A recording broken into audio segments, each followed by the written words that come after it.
Tuesday evening. It's the 28th of July 2020 and I have finished chapter 21, which was the last chapter of The Only Planet of Choice, Essential Briefings from Deep Space.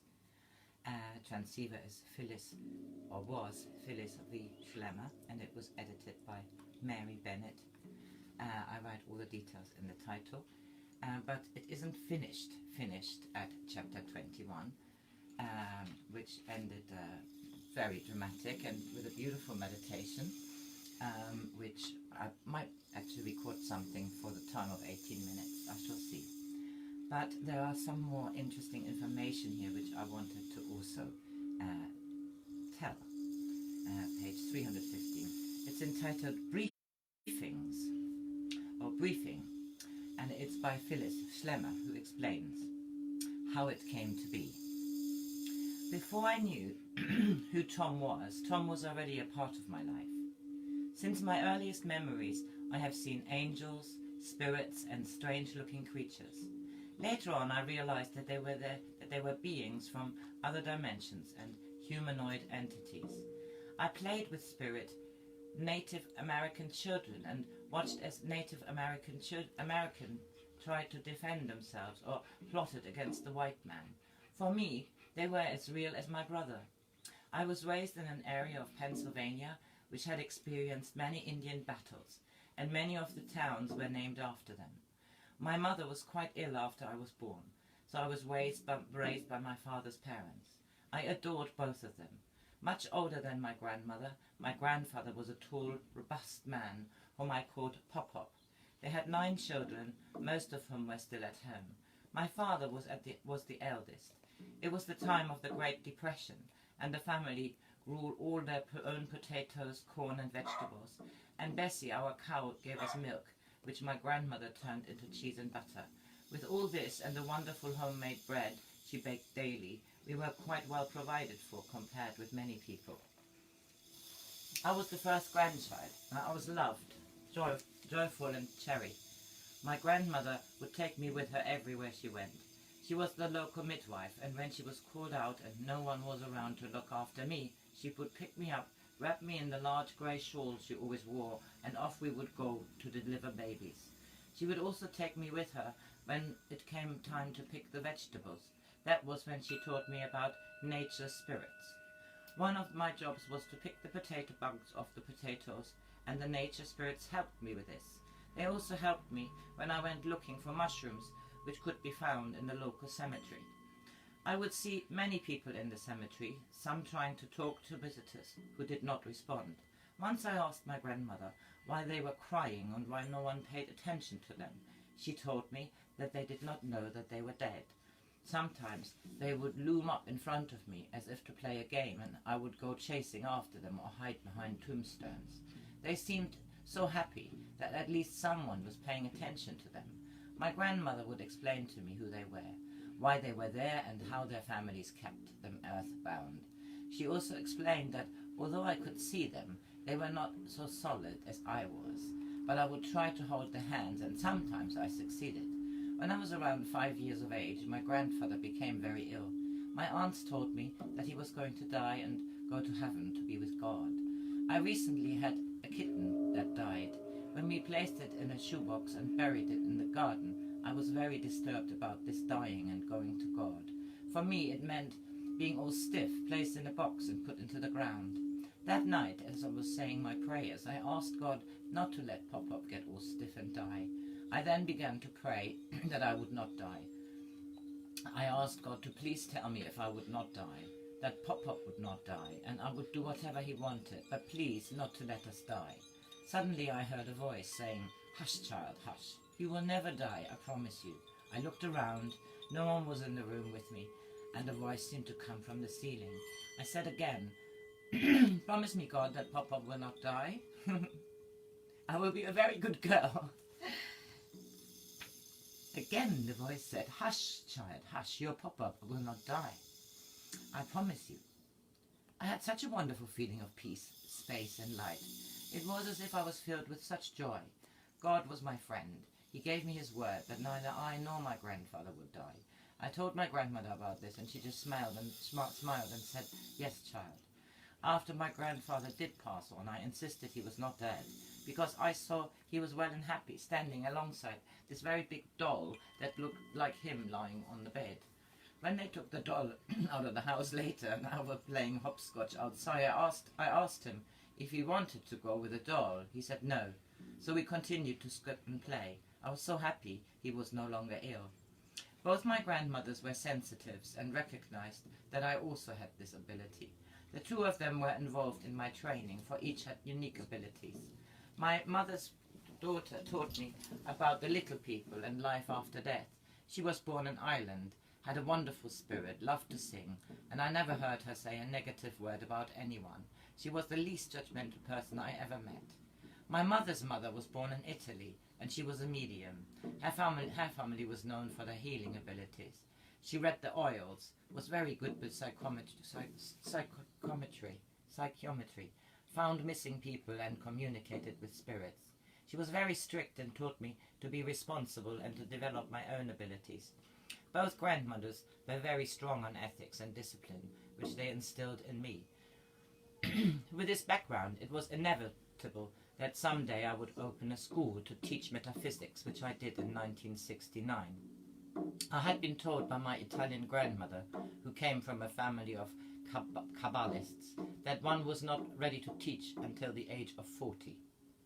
I opened my school in Orlando, Florida on my 40th birthday and began to teach select groups of 17 potential mediums and psychics. I would go into deep trance, and the class was taught by one of my spirit mentors called Dr. Fiske. I had created a special windowless room for this class with a microphone hung from the ceiling. Outside the door was a tape recorder which was turned on by one of the students using a remote control after I had reached a deep trance state. One Monday evening, several months after the group started, another entity came in to talk to the group after Dr. Fiske had finished. When class ended and we were all sitting and eating, the students told me about this wonderful being who came in. They liked him very much. He was very gentle, loving, and soft-spoken. He spoke of universal things. He was completely opposite to Dr. Fiske, who was strong on discipline, spoke in a loud voice, and was very authoritarian. I suggested we listen to the tape. Dr. Fiske spoke first, but after he said goodbye, the tape was blank, and it continued blank for about 20 minutes before we had heard me coming out of trance. This went on for several weeks. Finally, I told my group they should ask him who he was and why they could not record him. This is my dog who needs to have a wee. I'm sorry, you have to just wait. Yes, Bobby. You want him to go for a wee? Yeah, all right. I'll let you alone. Sorry. Can't help it, can you, my darling? Needs must. Hold on. You can go in the garden. Oh, gosh. What a break. Now everybody has to wait for me because I don't know how to pause this bloody thing. Never mind.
I apologize.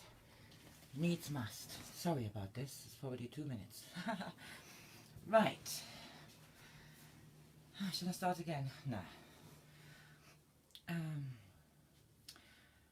So, this time they had never asked him questions but let him speak. Dr. Fiske spoke first, but after he said goodbye, the tape was blank, and it continued blank for about 20 minutes before we heard me coming out of the trance. This went on for several weeks. Finally, I told the group they should ask him who he was and why they could not record him. Up to this time, they had never asked him questions, but let him speak. So that Monday evening, one of the students said, "May we ask you questions?" He replied, "Yes." They asked him what his name was. He said, "My name is Tom." When they asked him why they could not record him, he replied, "You did not ask permission. Is it not correct to ask if you wish to record someone?" They agreed and asked his permission. From that time on, Tom's voice was always recorded. I channeled Tom for approximately 4 years, before he was identified in 1974 as one of the 9, their spokesman. I believe I'm one of the very few deep trance mediums still around. Many mediums find it difficult to give up complete control, which is necessary for this kind of work. I'm able to surrender myself completely and let Tom and the 9 take over. I have not channeled any other entities since Tom came first, with the exception of a few occasions on which Dr. Fiske came to alert the sitters to help bring me out of the trance because my physical body was in distress. Tom and I have had a deep relationship for the past 22 years. Strangely, he always refers to me as our being and never uses my name. Since my experience of the voice that said, "Hush, child, hush," I have always had a strong internal knowing of the existence of God, the one and only God, for which I have felt very grateful. Tom and the 9 have not detracted from that. They have reinforced and enhanced it. I feel so very, very fortunate and appreciative that I have had the opportunity to know Tom and through him the 9. I do hope you will find them as helpful on your journey through life as I have found them in mine. Here is another chapter called The Process, and it is written by John Whitmore, Sir John Whitmore, who also wrote the foreword, who's also passed on now, and I will read that too. The Process by John Whitmore. Channeling, sometimes known as mediumship, is neither a new nor an uncommon occurrence. Phyllis Schlemer is not comfortable with either the term channeler or medium because of the general impression that these words convey to the vast majority of people, and more importantly, she feels that, for her at least, they do not describe the process correctly. Phyllis considers herself to be a transmitter, as indeed does Tom, who says so further on in this chapter. This point having been made for the sake of the reader, we shall continue to use both the word channel and medium throughout this chapter. Channeling can be found in every culture and in a variety of forms, such as automatic writing or artwork and voice communication, where the channel is to speak for another mind than her own. The majority of channels in our culture are women, so I will use the feminine gender throughout. This may occur in light trance, where the channel is aware of what she is saying, or in deep trance, of which the channel will have no recall whatsoever. In deep trance, the channel may use speech, language patterns and tone that are completely different from those of her normal voice. Even foreign languages totally removed from the channel's experience are not uncommon. Some people have never heard of channeling, and many more would not give it a second thought, because on the surface it is easy to dismiss it as an act or hoax, consciously perpetrated by the channel. Hoaxers, however, have to have a motive. Could there really be so many hoaxers in so many cultures whose only reward is often physical and psychological pain, and, at least in developed society, a fair amount of ridicule? The payoff from manipulating people in channeling is not significant to attract widespread hoaxing. However, institutional psychology is incapable of producing an explanation of channeling that fits within the current scientific orthodoxy, and therefore ignores the subject in the same way that physics ignores dowsing. Even though most water supply companies and mineral oil prospectors employ dowsers with profitable results, channeling work is anathema to the very assumption upon which our society is based. Individuality and the ego are sacrosanct, and the thought that larger influence can come through an individual draws in many other major questions, such as those of reincarnation, the soul, the transpersonal roots of the psyche, and the very meaning of life. Channeling has been going through a resurgence in recent years, particularly in America. Sittings with channel have, to a degree, replaced the psychiatrist's couch. As with any phenomena or fad that grows to popular proportion, the quality of what is available is likely to decline, and greater discrimination is required by those who wish to avail themselves of transmitted guidance. Some of the aspects and pitfalls of channeling work are addressed here. It should be remembered that many of the statements that follows refer to the particular case of transmission of the nine by Phyllis Schlemer and do not necessarily apply to other practitioners of the art. Jean, if people can accept the reality of channeling at all, they are then faced with all the problems of interference in channeling and receiving these messages, coming as they do from a different dimension. Can you comment on the possibility of how much of the messages we are receiving from you are garbled by static and interference, and whether or not it is possible that we are occasionally receiving misinformation because of difficulty in communication? Tom, misinformation could be in the interpretation and in limitations within the mind of the channel, and the usage of words of which we do not have sufficient in the mind of the channel. There is not within the minds of humans the language to even attempt to explain our knowledge or the knowledge of other civilizations. But the channel is in our control. Jean. This is Gene Roddenberry of Star Trek, by the way. He's in the circle. Jean, can Phyllis be unconsciously affecting any of the communication from her own inner self? How certain can we be that our method of communication avoids all thoughts and needs and so on that Phyllis herself has? Tom, do you understand that our being is not in the body at the time of communication? Jean, I didn't understand that, but I understand what you're saying. Tom, do you understand that the function of the body in most areas are in a state of stoppage? Jean, no, Tom, do you understand that the heart and the circulatory system is kept at a minimum of function? Jean, I understand. Tom, do you understand that we are in complete maintenance and control? There's not a word in your language to explain except for the word that we totally possess the body.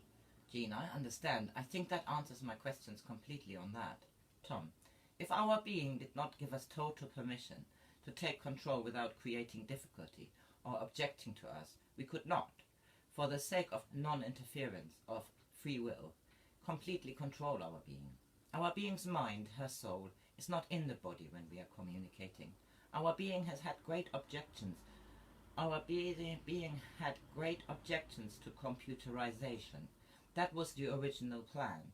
But out of the fear of being controlled by a computer, she created great difficulty for us, herself, and for the civilization of Altea that was attempting to communicate in that way.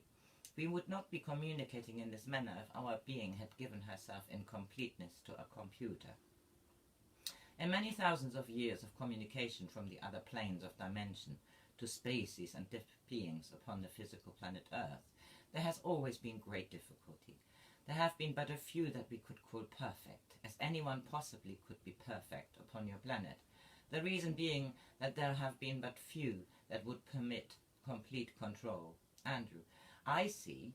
That is absolutely basic in the process, is it? Tom, it is primary.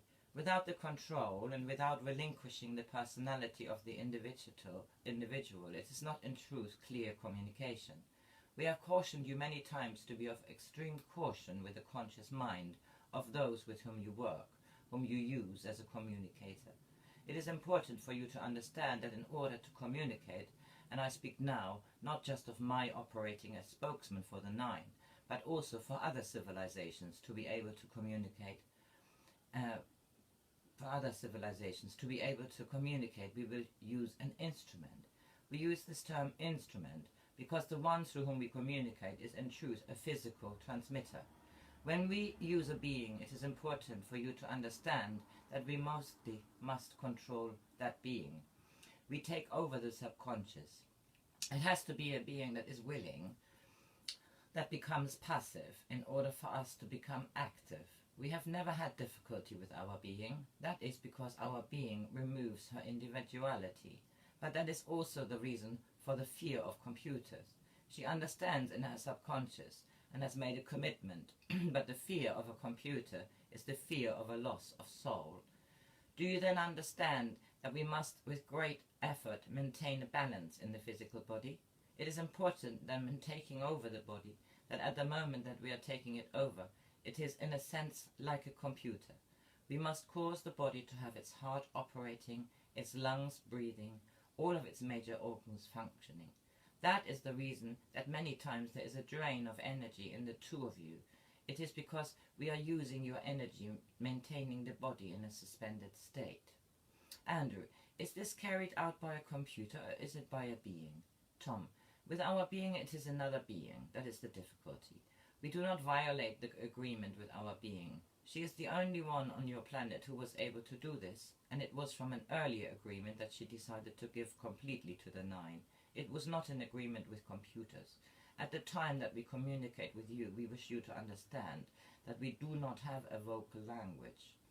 Andrew, you communicate by direct mind to mind. Tom, we communicate with the mind of our being, and then her subconscious transmits into our words. When we maintain our being, it is as if we take 1,000,000 threads and we weave these threads together to communicate with you. If there is a situation where she's not physically in good condition, if, for example, she has difficulty of digestion, or difficulty of elimination, or difficulty in emotion, or if there's a negative vibration within her, or a negative or doubtful vibration within either of you, or an anger in you, or a disturbance, we cannot then use the energy from you, because it would cause a breakdown in the threads which we weave with her to communicate. And so we communicate at times with great effort, which then in turn causes more of a depletion upon her. Also, when conditions are not proper, it is very difficult to present the images so that they may be related. Through thousands of years of other civilizations have worked very diligently to perfect and refine a system of communication, so there would not be the necessity to transmit and to control a being to relate what other civilizations would relate to you. We are telling you now, and we pray that you have understanding of what we tell you. When we speak to you, we speak through this being. That is to be clearly understood. Communications which you receive through other beings and species come through a different sort of communication. It is relayed. John, could you answer one question concerning the means that you use to speak through Phyllis? Because the Tibetan, who channeled through Alice Bailey, and some esoteric schools give advice not to pay too much attention to deep trance channeling. It is considered lower psychism, and of course this gives us credibility difficulties with those in those esoteric schools. Tom, do you feel that taking a pen in hand, automatic writing, is higher psychism? What's the difference? John, well, I believe that what we do here is a more pure way because of the lack of interference. Tom, you are in truth. In this manner, there is no mind, there is no consciousness, there is no unconsciousness, lower consciousness, or higher consciousness. John, but why did the Tibetan give that advice? In that case, there must have been some reason. Tom, remember this. In those times, the earlier 20th century, there were many that were used by spirits. Those in such schools must change their thinking, for this is a changing universe. It is not static. They are remaining in static. From time to time during this period, we worked with other channels who seemed to have access to specialist information that complemented the Nine. However, they would at times relate things outside their specialization that would conflict with the Nine or would lead us off track. This caused confusion and occasionally conflict within the group. We asked the Nine about it. Andrew, can we discuss again the human problems of some of our other channels? Tom, we have difficulty in understanding your nature. We are being educated by others in the way of your beings. It is very difficult for us to understand your physical nature. We understand your emotional and we understand your intellectual, but it's very difficult for us to understand your physical. We are aware of the problems that you are having with some of your beings with this physicalness. We cannot remove this from them. This they must remove from themselves or refine it. I will try to explain, but I do not understand that emotion, so I will relate it in the manner that has been given to me. In regard to your physical bodies, the desires that you have in your physical reproductive areas are similar to a safety valve. The conscious mind of others may have desire to use of you, when it would be one of the opposite sex that would use you. Be careful of their communication. We are not saying that you are not allowed to communicate through others, but it would not be direct from us. We want you to be clear of that. Andrew, yes, I'm very clear about that. Tom, but it is, when they wish to use you, that they may not speak to you what is the truth.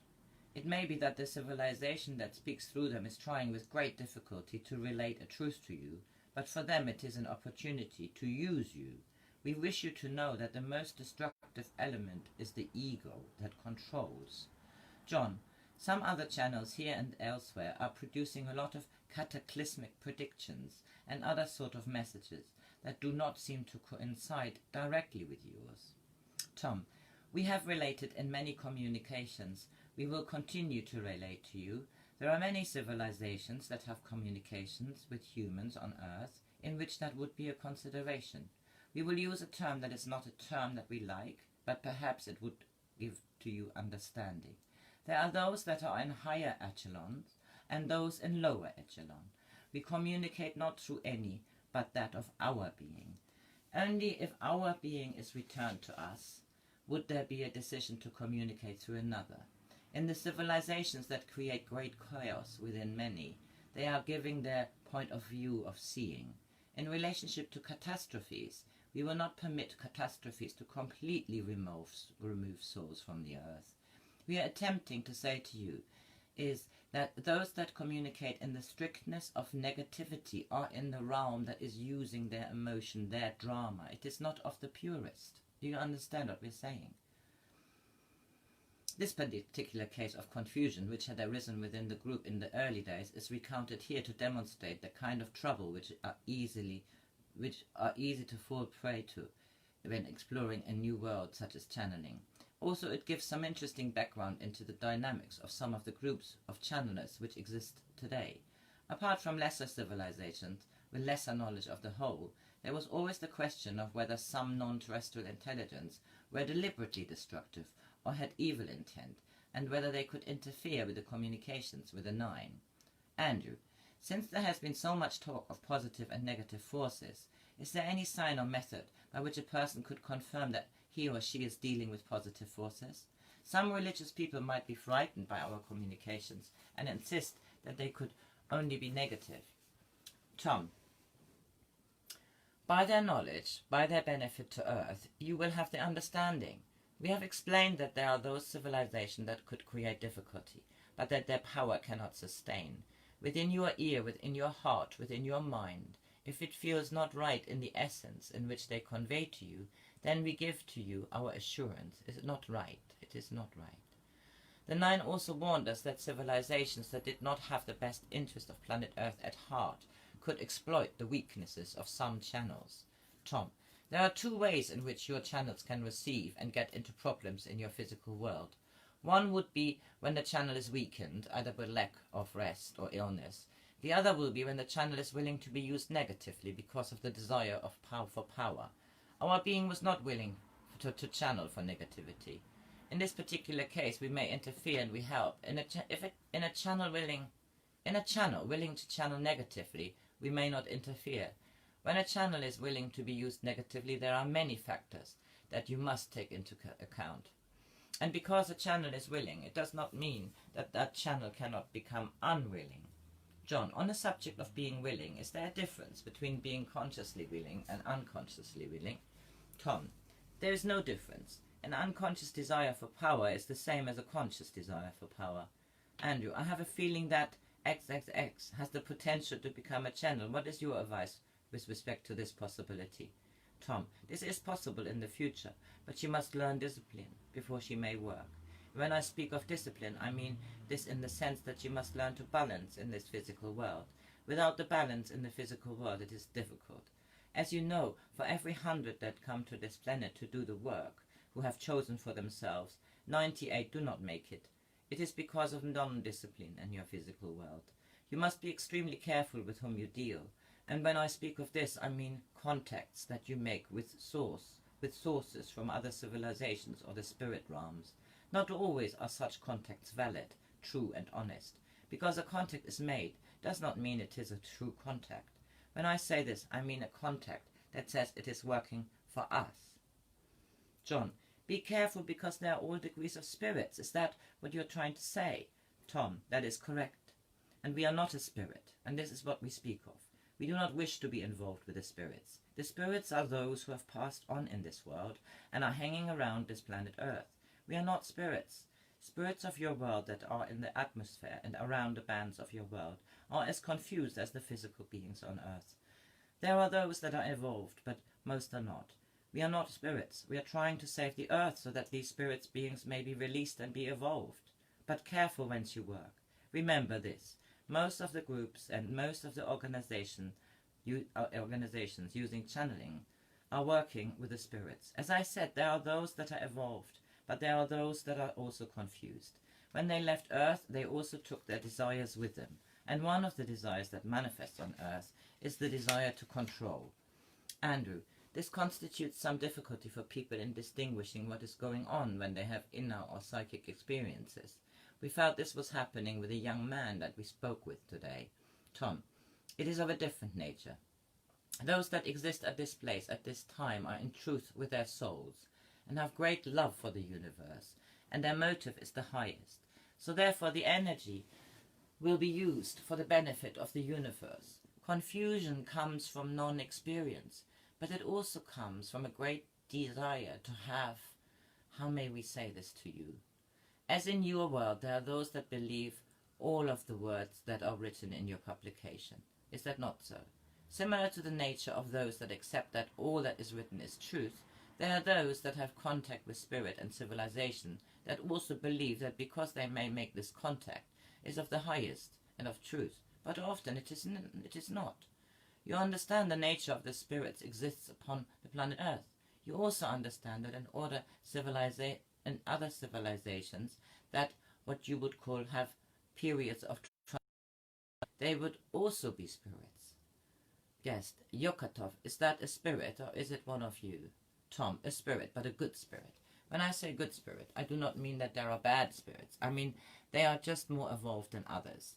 And on this planet, there are those spirits that are working very hard and very diligently to raise the level of this planet. He is one of those. We would just like to clarify that we are not a spirit. We are spirit in the sense that all beings are spirit.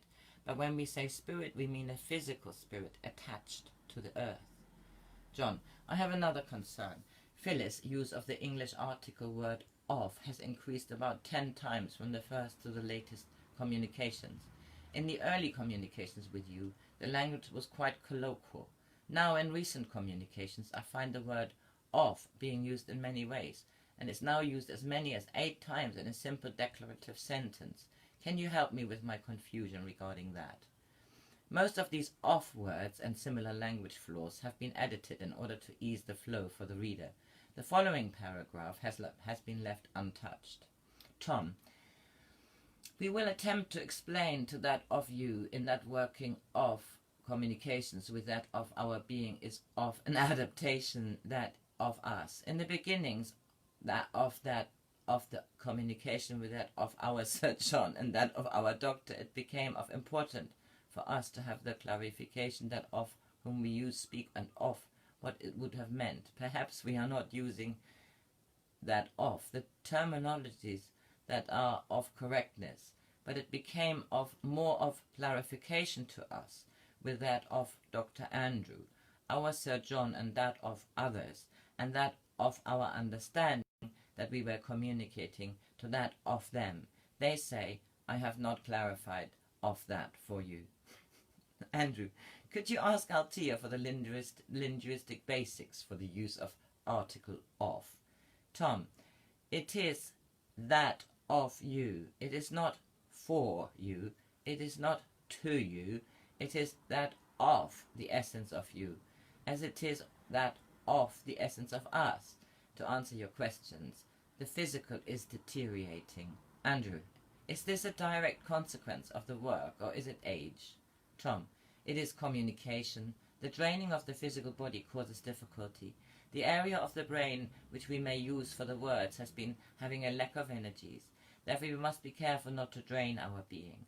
This being was chosen and chose to do this work, and this may be difficult for you to understand, but in our world she is considered a genius in communication. She can relate and communicate and get across to those that do not understand. But in our miscalculations we erased part of her memory, and it's very difficult for her to find and to choose the proper words. Part of the programming that we were doing when we instituted this process in 1963 was with a device that was placed into the brain to translate our language into your language. Because of this error that we have made, we are now having difficulty in translating into the language. If you will please tell our being to place your dictionary under her pillow. If a dictionary is placed under her pillow, part of the programming then can be programmed in. In practical terms, this has resulted in slower transmissions, but the quality of the communication has not been impaired. This section was included to outline some of the difficulties that can arise in this type of work. Tom: there are many in this room with us now. Andrew: I wish I had the vision to see them here. There are so many times I look around and I'm sure they must wonder why I'm so blind I cannot see them. Tom: you're not so blind. It's just that you do not have the X-ray vision eyes that some have. They call it seeing with vision or clairvoyance. It is not so. It is an X-ray vision eyes.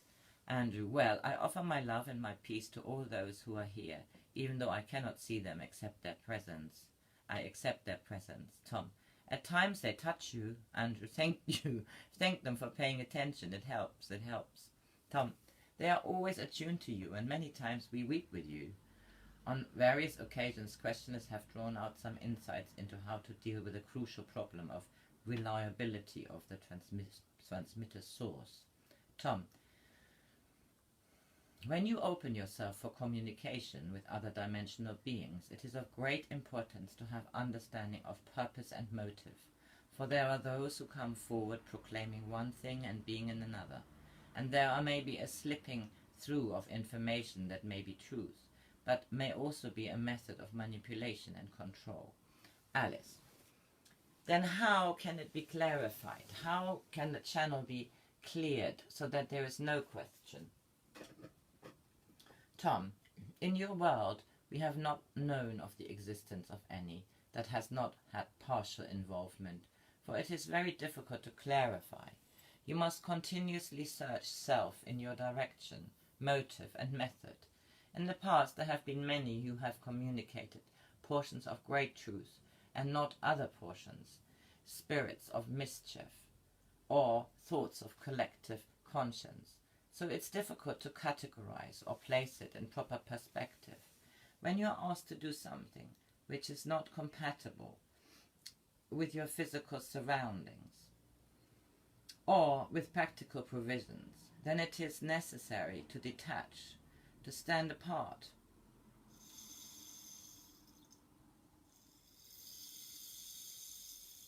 When you are asked to do something which is not compatible with your physical surroundings or with practical provisions, then it is necessary to detach, to stand apart, and to view it.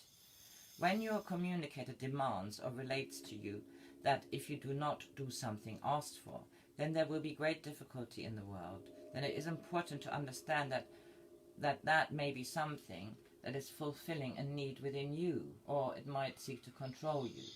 John: I'd like to ask about two other channels.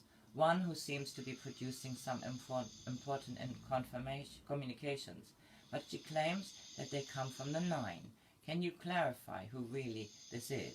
Tom: it is not from us in directness, but from civilizations that are in service. So if she would wish to say it is from us, it could be in an indirect form. But also remember this: there is a board of directors, a head who has knowledge of all, and there are those underneath who have departments, and there are those underneath that who carry out production. It is of the same manner here, but that does not mean that it negates what comes, but it is not always not in true clarity and directness. Do you understand? John: yes. Therefore, perhaps she should not use the term the Nine. Tom: She must ask whom it is in that name. Do you understand? John, okay. The other person has had some communication recently, also claiming debris from the 9. I presume this is a similar situation. Tom, yes. As we have explained to you on numerous occasions, we come only through our being. I'm Tom, the spokesman for the 9.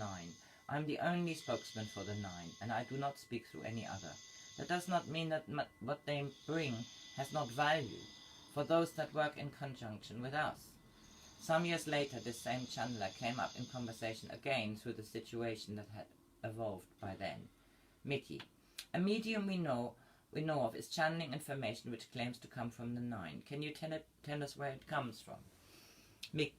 Tom, our Sir John asked us that question over 2 of your years ago. We explained to him then that it was not from us, that it was coming from a lesser civilization that had not all our knowledge. Since that time her ego has become obsessed, and it is being used by those that would wish for destruction. It must be understood whom she is with. It came to her in writing, and now she is attempting to channel in a similar way to our being, but it is not true. It causes discomfort in the world, and it causes us to be appearing as a clown. It is best not always to hide the truth. Mickey, from which source comes the Seth materials channeled through Jane Roberts? Tom, her higher self, yes. Mickey, I don't understand that. Tom, you have yourself, have you not? You have your consciousness, have you not? Mickey, yes. Tom, you have your subconsciousness, have you not? Mickey, yes. Tom, you have your higher consciousness, yes. So she is not connected to any hierarchy in the universe. Tom, it comes from the reservoir of knowledge within her high self. Do you understand?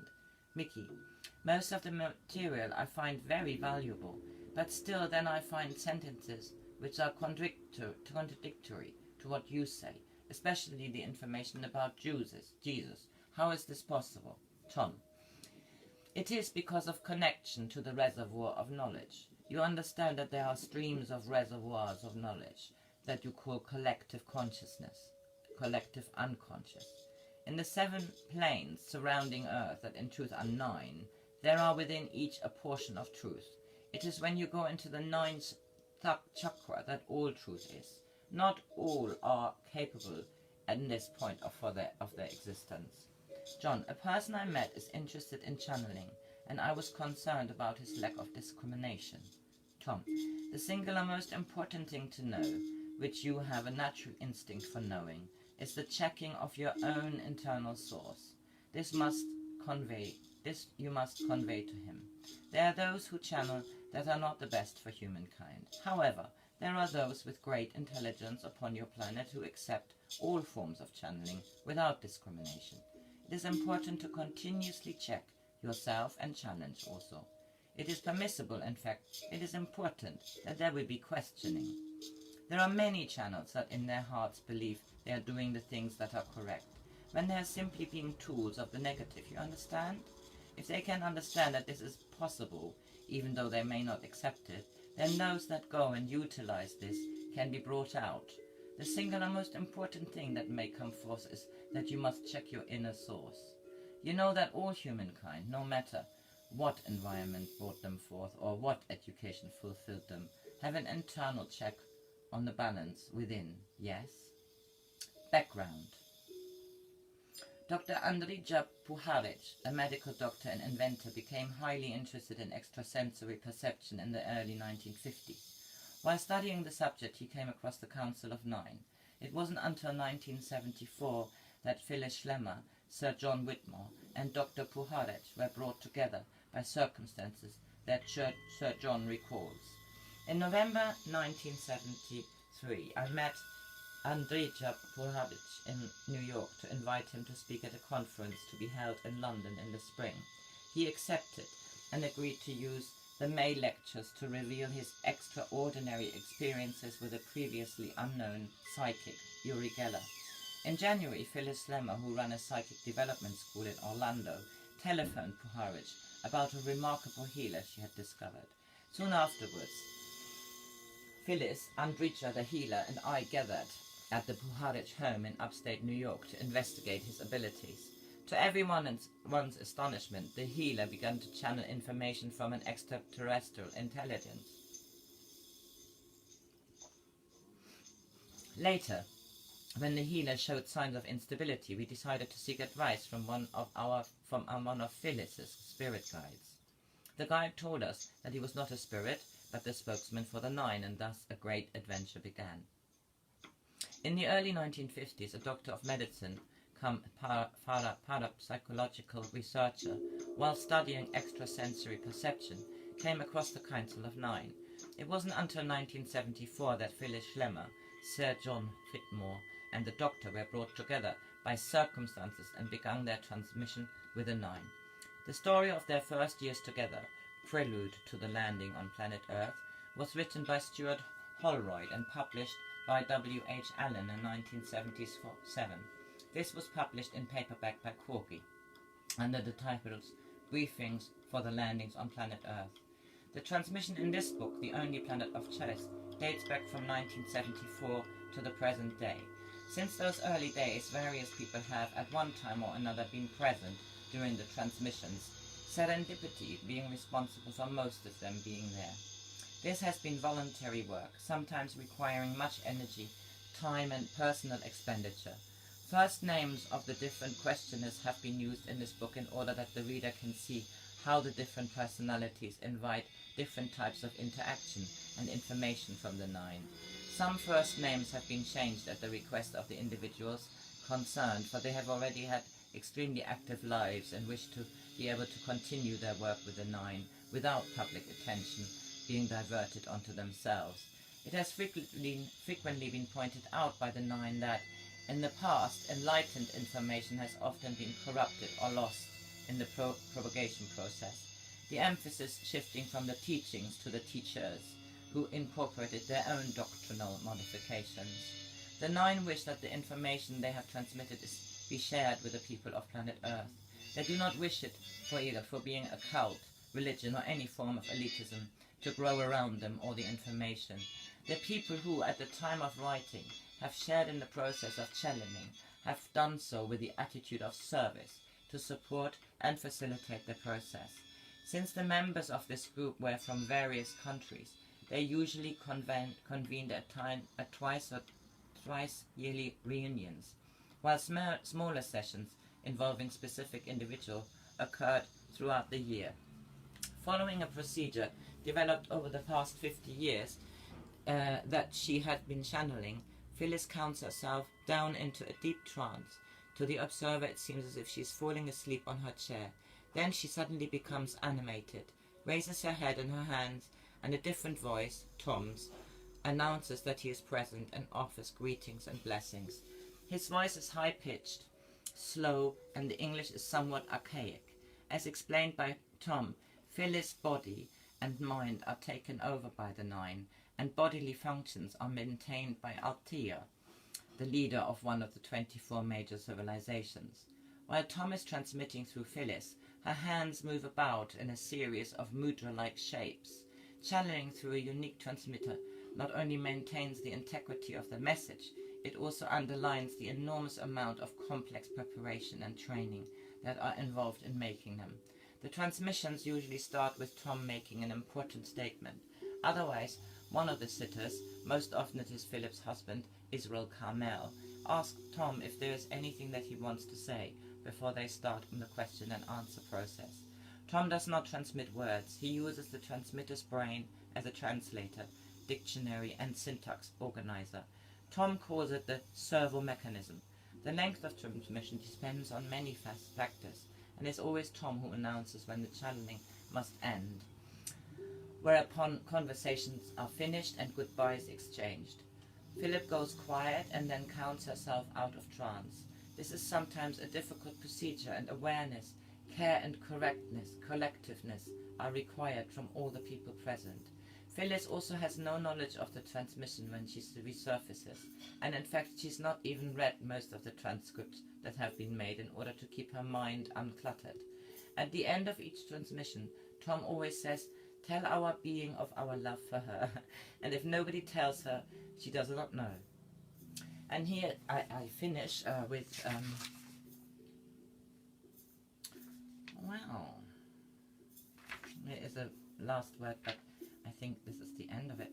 I would like to convey Tom's prayer from the Council of 9 for the nations of Earth. And I might do an 18 minutes one, which I will publish for the Sunday. Maybe some people will join me, and I can also find a group of 3. Sounds really good to do this in these times. Tom's prayer from the Council of 9 for the nations of Earth. Okay, let's do this properly. We pray that the nations of the earth come to peace within themselves and come to recognize whence they came. We pray that all the civilizations of the universe that are engaged in the balancing of the universe be given strength and peace within to carry on the work to which they are committed.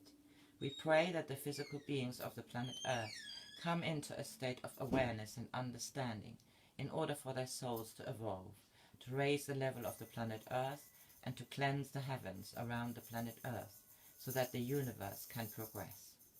We pray that those beings and civilizations that are opposing what we do come to the light of understanding so that they may also come into perfect balance. We pray that the day may soon come when all in the universe have the knowledge and the understanding that will make them whole. We pray for understanding among ourselves and for the strength that is needed so that each of us can guide the others to become perfect beings. We pray for the souls of the children of the earth to be brought